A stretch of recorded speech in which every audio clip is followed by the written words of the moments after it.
Hey guys, what's going on? Jimmy Gavalis, the kitchen cabinet guy. In this episode, we're going to discuss frame cabinetry and what comprises a frame cabinet. There's two types of cabinets in the cabinet industry, in the kitchen cabinet industry, I should say.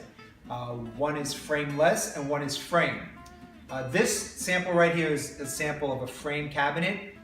The stability and the strength in the product is in the frame itself.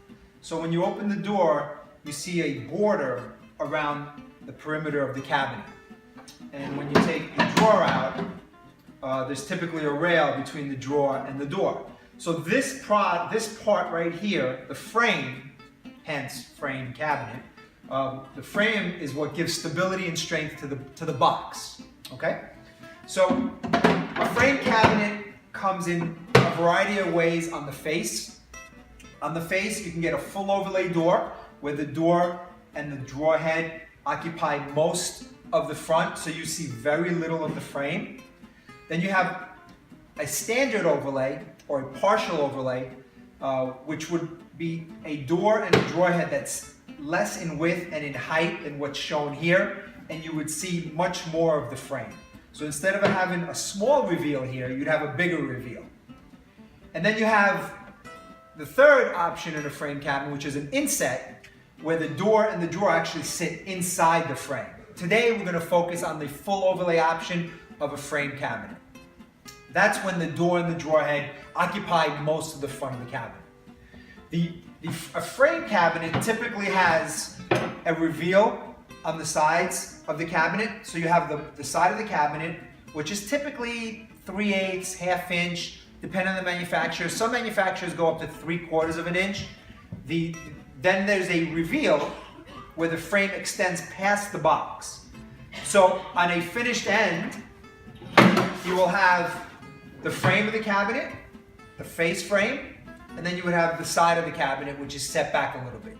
Now on better frame cabinets, you have what's called a flush end. So this side, so if it's at the end of a run, this is the end of your kitchen here, you don't want to have this reveal on a better frame cabinet, so it would be a flush side. Like I said, the strength of the cabinet comes in the frame rather than the box. And that's why in a frame cabinet, you can make the box sides thinner than you would on a frameless cabinet. And we'll get into frameless cabinets in a different episode. The hinge in a frame cabinet is a concealed hinge, typically a concealed hinge. I mean, there are different hinges. You can do exposed hinges and knife type hinges. But today, most of the frame cabinets are made with a concealed hinge.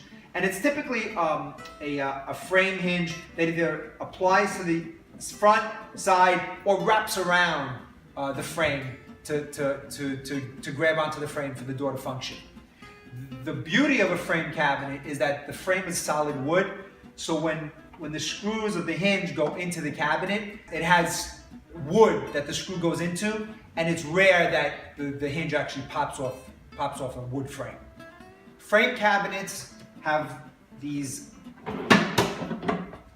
borders, we'll call them borders or rails or stiles that comprise the frame of the cabinet. So depending on the brand of cabinets that you buy, on a double door cabinet, you may end up with a center stile between the two doors.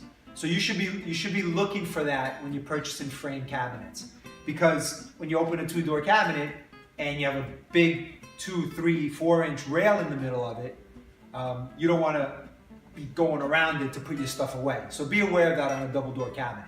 With a frame cabinet, if you're going for a modern look or a Euro look or a modern look, it tends not to apply well in that setting, in that theme, because you still see part of the frame. And in a modern or Euro look, you try to maintain straight lines and simple lines. So this adds a layer of lines to it. So usually frame cabinets are more for a transitional or traditional setting rather than a modern or Euro setting.